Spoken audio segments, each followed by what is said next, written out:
Basically, this man just said, untuck that D, slap it on the table, and go get our girl. I may be her daddy, but she gonna call you daddy when this is over. A few weeks back, I mentioned how the Jinshi we knew is basically dead. And after this latest episode, the final moments, I mean, lacking bowing down. I find it hilarious that the difference of how he did that scene prior to Uncle walking in, after Uncle walking in is fantastic because he's pretty much slapping his dick on the table saying, we're going to war whether you like it or not. To Uncle, I apologize.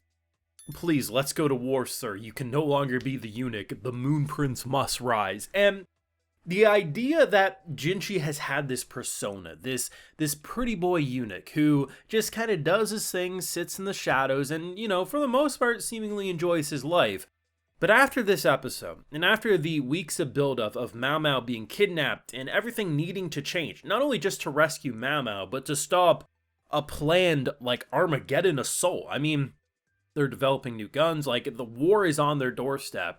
No longer can the eunuch sit by.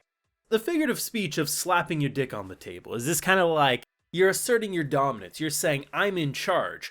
But quite literally, he not only has to assert his dominance, he has to prove to people he ain't no eunuch. And while he may not actually slap it on the table, you know, he definitely gonna have to change the perception of the people thinking he's just a simple eunuch. And I'm very excited because I'm not ready for the change.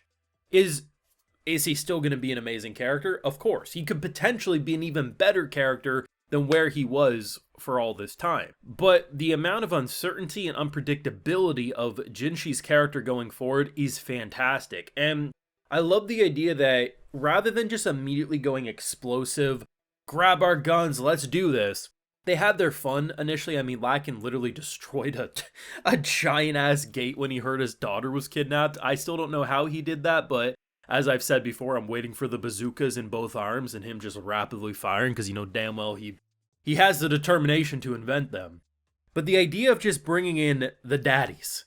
You got her adoptive daddy, you got her biological daddy, and you got the boy she's gonna be calling daddy. It is the trio of daddies, and they're all damn determined to get Mao Mao back, as Mao Mao has less than 24 hours to invent an elixir of life for the worst bitch known to man. Like, Shenmei is just god-awful. Now, I'll admit, Mao Mao would have gotten whipped 100 times had Laolin not, you know, saved her ass. Which, honestly, the reveal of who she actually was and how she was playing it up this whole time, honestly, round of applause, amazing actress, but Jesus Christ, this woman is horrible. I still firmly believe you're more trapped with Mao Mao than Mao Mao is trapped with you.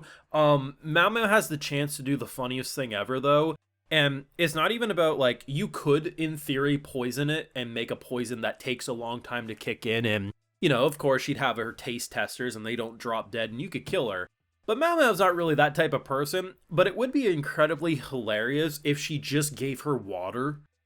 You know, and it's like, hey, like, this is a very... It takes a bit to kick in, but, you know, after a few weeks, you'll start to feel better over the days, and around week 2 or 3 is when you should truly be immortal. You have the chance, Mao Mao, to do the funniest goddamn thing and make her believe, and, you know, she's just like, could you imagine, we convince this horrible wench that she's immortal, and she's just gonna walk into open gunfire, and just the same chance to do the funniest thing. What is she actually gonna do? God if I know. But the whole reveal of who is who, I mean, ever since that girl jumped in front and saved the cat, I was like, this season's gonna do some crazy shit.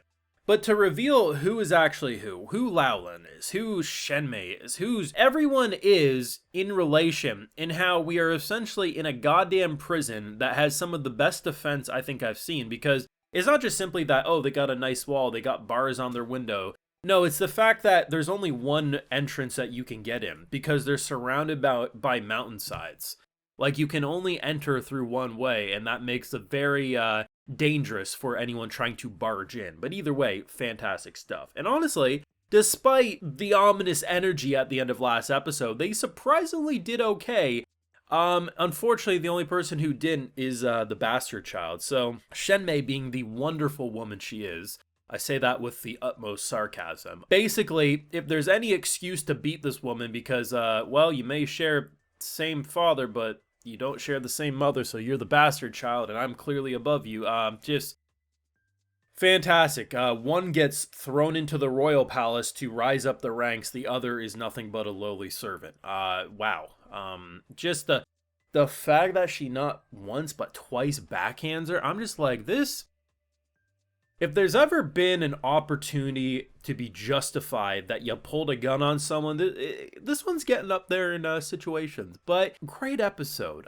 We have 4 episodes left of season 2. I think they announced there will be one more delay. I think it's either the second to last episode or the last episode. There's a week delay.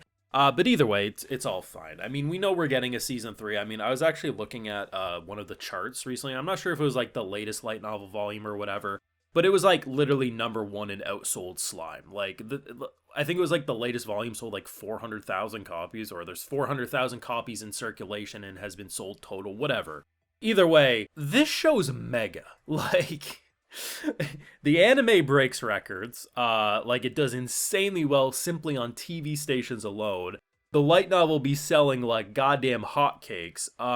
Yeah, we're gonna get more, and hopefully they continue to, produce the 2 core seasons, because while you definitely can always see where you can end a season, because each season or each core is one light novel is how they adapt it, unless they've changed it recently. But you can always see how like episode 12 would work as a stopping point. But if you look at this season in particular, it would have worked, but it would have been a lot less satisfying than where we're building into. Like, I think season 1 had an easier chance of stopping midway than season 2, and if they continue to make everything more and more relevant, it's hard to imagine them getting away with 1 core seasons unless maybe they did a split core. But either way, fantastic stuff. This was the episode of Daddies, immortality, parental beatdowns, and just horrible bitches, and this has been a goddamn pleasure. One of the best anime, clearly. Fantastic. I don't know what Mao Mao's gonna do, because it's not like they're gonna get there within 24 hours.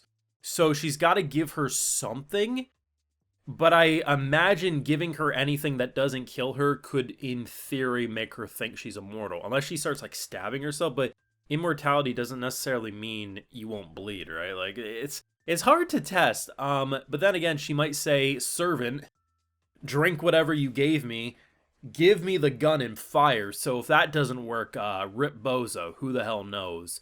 Your thoughts? Jinshi didn't make a decision at the end of this episode, but it's pretty clear he's gonna make the decision if you ask me. But your thoughts, leave a like if you enjoyed, subscribe if you're new around here, of course ring that bell so you can notify when I upload more. And hey, we also have the Patreon where we got the full live reactions. You want to see my full uncut thoughts on these episodes, and hey, while you're over there, I'll also give you a video shout out. Alright, so today we got Dawn, Chemist, Restart Coon, Squilton, More Rudd, Shadow Cyber Demon, Brandon Logren, Fate, and we also have Zeshram. So I appreciate the support, everyone. Please take care. Have a good one.